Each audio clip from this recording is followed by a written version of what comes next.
বৰ্তমান প্ৰেক্ষাপটত অসমত যিহেতু যিখন চৰকাৰ ভাৰতত যিখন চৰকাৰ চলিছে, চৰকাৰখন আচলতে কেনেদৰে চলিছে আচলতে সকলোৱে অৱগত। আৰু বৰ্তমান সময়ত অসমত যিহেতু নেকি আপোনালোকে নিজেই আমি সংবাদ মাধ্যমৰ জৰিয়তে সবিস্তাৰে প্ৰকাশ পোৱাৰ পিছত আমি আচলতে আমাৰ চকু কপালত উঠিছে, হয়তো অসমৰ ৰাইজৰ চকু কপালত উঠিব। বৰ্তমান সময়ত মন্ত্ৰী ঘৰ চলিবলৈ 50 লাখকৈ টকা দিয়া হয় আৰু জনতাৰ ঘৰ চলিবলৈ মানে সৰ্বসাধাৰণ ৰাইজৰ আঁচনিৰ নামত 1250 টকা। এয়া অতিকৈ দুৰ্ভাগ্যজনক কথা। আৰু যিখন চৰকাৰে নিবনুৱা সংস্থাপনৰ কথা কয় বৰ্তমান সময়ত, তেখেতলোকে আচলতে নিবনুৱা সংস্থাপন কেনেদৰে কৰিছে আপোনালোকে হয়তো আজি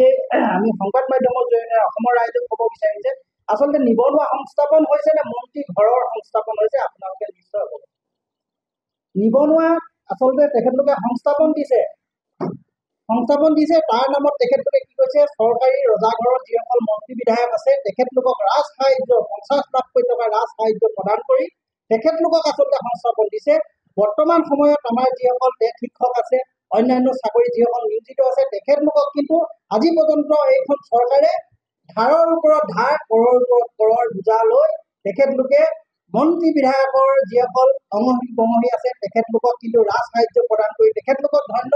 তেখেতলোকক বৰ্বৰ, তেখেতলোকৰ চৰকাৰৰ ওচৰত তেখেতলোকক উচ্চ স্থানত ৰাখিব বিচাৰে আৰু সৰ্বসাধাৰণ ৰাইজক যে কুঙা কৰিছে এইটো এটা জ্বলন্ত উদাহৰণ। আৰু ক'ব বিচাৰিছো আমাৰ ডিব্ৰুগড়ত,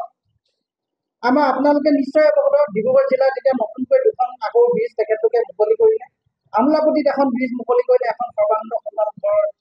ডাঙৰীয়াৰ ঘৰৰ সন্মুখতে এখন ব্ৰিজ যিহেতু নেকি অপেনিং কৰিলে, ঠিক আছে। 2খন ব্ৰিজৰ এতিয়া মই বিশেষকৈ আমোলাপট্টি ব্ৰিজখনৰ কথা ক'বলৈ বিচাৰিছো আপোনালোকক। তাত থকা যিসকল ভুক্তভোগী পৰিয়ালক তেখেতলোকে উচ্ছেদৰ নামত তেখেতলোকক মানুহখিনিক যিহেতু নেকি আঁতৰাই পঠিয়াবলৈ ক'লে, তেখেতলোকৰ যিখিনি খা খৰচ আছিলে, কাৰোবাৰ ঘৰৰ গৈছে, কাৰোবাৰ মাটিৰ গৈছে, সেই মানুহখিনি আজিলৈকে তেখেতলোকে নটিফিকেশ্যন জাৰি হোৱাৰ পিছতো তেখেতলোকক কিন্তু এতিয়ালৈকে এটকাও দিবলৈ অসম চৰকাৰে সক্ষম নাই। কিন্তু এই মন্ত্ৰী বিধায়কৰ যিসকল পত্নী আছে, দুগ্ধ ফাৰ্মৰ নামত যে তেখেতলোকে 50 লাখ টকা দিছে, আচলতে এই যিসকলে কিছুমানে ভূমি হেৰুৱালে, কিছুমানে ঘৰ হেৰুৱালে, যিসকল ব্যক্তিয়ে আজি ঘৰ হেৰুৱালে তেখেতলোকক নটিফিকেশ্যন জাৰি কৰিলে, তেখেতলোকক উচ্ছেদ কৰিম বুলি তেখেতলোকক নটিচ দিলে, কিন্তু তেখেতলোকৰ যিটো উচিত প্ৰাপ্যৰ যিটো মূল্য, ঘৰখনৰ বিনিময়ত যিটো মূল্য আজিলৈকে অসম চৰকাৰে প্ৰদান কৰিব নোৱাৰিলে। ইয়াতকৈ আৰু দুৰ্ভাগ্যজনক কথা নাই। তেখেতলোকে কিন্তু এই যিসকল তেখেতলোকৰ মন্ত্ৰী আছে, এই মন্ত্ৰীসকলক কিন্তু তেখেতলোকে ৰাজ সাহায্য 50 লাখকৈ যে তেখেতলোকে টকা দিছে, এই টকা কিন্তু তেখেতলোকৰ দিবলৈ আছে। কিন্তু এফালে তেখেতলোকৰ ডাঙৰ ডাঙৰ ভাষণ, এফালে তেখেতলোকৰ ভঁৰাল উদং, কিন্তু মুখৰ ভঁৰাল তেখেতলোকৰ কিন্তু বহু উচ্চ স্তৰ। মই এটাই কথাই অনুৰোধ জনাম, কেন্দ্ৰীয় চৰকাৰক অনুৰোধ জনাইছো, যিসকল ব্যক্তি এই দুগ্ধ ফাৰ্মৰ নামত 15জনকৈ ব্যক্তিক যি 50 লক্ষকৈ টকা তেখেতলোকে যে দিছে, এখেতলোকৰ ওপৰত কেন্দ্ৰীয় চৰকাৰে এটা সৰজমিন তদন্ত কৰিব লাগে, ইয়াৰ এটা উচিত ব্যৱস্থা কৰিব লাগে। তেখেতলোকে প্ৰকৃততে দুগ্ধ ফাৰ্মৰ নামত টকা তেখেতলোকে পাইছে নাই, তেখেতলোকৰ এইসকল ব্যক্তিক আওতালৈ আনি এখেতলোকৰ ওপৰত এটা কিন্তু কেন্দ্ৰীয় চৰকাৰে এটা ব্যৱস্থা গ্ৰহণ কৰক। আমি জানো অসমত যিহেতু নেকি অসম চৰকাৰে,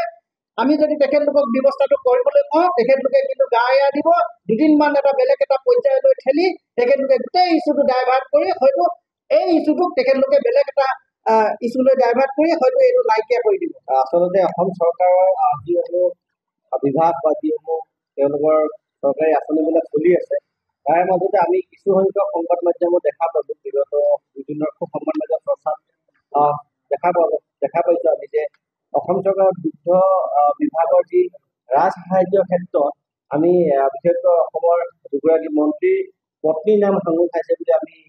সংবাদ মাধ্যমত যদি গম পাই, আমি আপোনালোকৰ যদি অসমৰ মাধ্যম অসমৰ জনসাধাৰণৰ লগতে মুখ্যমন্ত্ৰীক দৃষ্টিগোচৰ কৰিব বিচাৰিছো আচলতে যে ভয়াৱহ নিবনুৱা সমস্যাই অসমখন জৰ্জৰিত হৈ থকা অৱস্থাতে কেনেধৰণে মন্ত্ৰীৰ পত্নীয়ে ৰাজ সাহায্য পাবলৈ সক্ষম হয়। আৰু বিগত দিনবিলাকত আমি দেখা পোৱা নাই যে দুগ্ধ ফাৰ্মৰ নামত 50 লাখকৈ টকা নিবনুৱা যুৱকসকলে বা যিসমূহ দুগ্ধ ফাৰ্ম তেওঁলোকে যি জীৱন জীৱিকা নিৰ্বাহ কৰি আছে, তেওঁলোকে 50 লাখকৈ টকা তেনেদৰে ৰাজ সাহায্য পাইছে বুলি আমাৰ আজিলৈকে দৃষ্টিগোচৰ হোৱা নাই। সেই গতিকে আমি মুখ্যমন্ত্ৰী ডাঙৰীয়াই কিন্তু এটা কথা কৈছিল যে অসমৰ যিখন চৰকাৰ গঠন কৰিছে বিজেপি নেতৃত্বাধীন চৰকাৰখনত তেওঁলোকে ৰাজ সাহায্য দিয়ে আৰু আঁচনিৰ নামতহে যে তেওঁলোকে চৰকাৰ গঠন কৰিছে আৰু তেওঁ মুখ্যমন্ত্ৰী হৈছে সেই কথাটো তেওঁ অৱগত কৰিছিল। কিন্তু আমি ক'ব বিচাৰো যে যিগৰাকী জয়ন্ত মল্ল বৰুৱাৰ যিগৰাকী পত্নী শ্ৰীমতী জুলি ডেকা বৰুৱাৰ আৰু সিদ্ধাৰ্থ ভট্টাচাৰ্যৰ ডাঙৰীয়া যিগৰাকী পত্নী শ্ৰীমতী মনালিছা ভট্টাচাৰ্য, তেখেতৰ আমি যদি সম্পত্তি আমি যি বিগত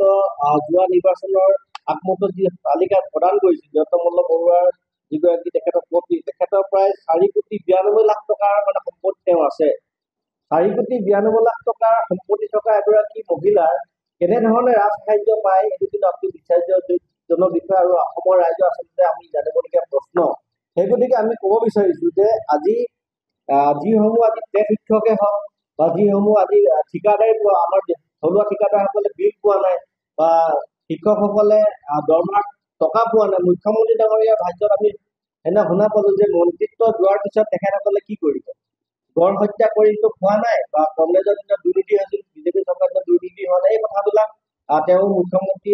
আসনৰ পৰা যিসমূহ বক্তব্য আগবঢ়াইছে আমি ভাবো যে অসমৰ ৰাইজে এনেধৰণৰ মুখ্যমন্ত্ৰীক আশা কৰা নাছিল।